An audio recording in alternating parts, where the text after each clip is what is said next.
माझ्या जाण्यानं तुमची आबाळ काय कमी व्हायची नाही ती, पर तुमची साऱ्यांची दैना म्या माझ्या उघड्या डोळ्यानं पाहू नाही शकत. पावसाला जेव्हा बोलिवलं तेव्हा एक टिपूस देखील नाही गळाला, आणि जेव्हा बोलिवलं नाही तेव्हा मातूर उभ्या पिकाला आडवा करून गेला. म्या तरी काय करू माझे बये, म्या भित्रा नाही गे, पर आपल्या मुलाबाळांची, माझ्या म्हाताऱ्याची, तुझी आणि आपल्या गोट्यातल्या लाडक्या जनावरांची भुकेनं झालेली फरफट मला बघवत नाही.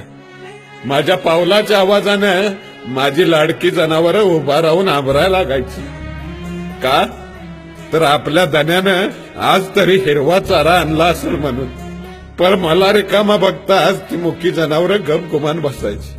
अगं माझ्या मुक्या जनावरांना या अभागी शेतकऱ्याची अवस्था कळाली, पण या निर्दयी शासनाला काय बी नाही कळत. सगळं वज्ज तुझ्या खांद्यावर टाकून जाताना लय वंगाळ वाटतंय. माझ्या पोराला सांग, साध्यातला साधा शिपाई हो, पण शेतकरी नव्हे.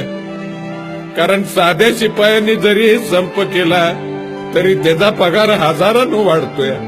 ही सरकारी हलकट अधिकारी हात चलाकीनं टेबला घालणं पैक मिळवते, आणि आम्ही आमच्या कष्टाचं घामाचं पैको मागतोय तरी आम्हाला ते नाही मिळत.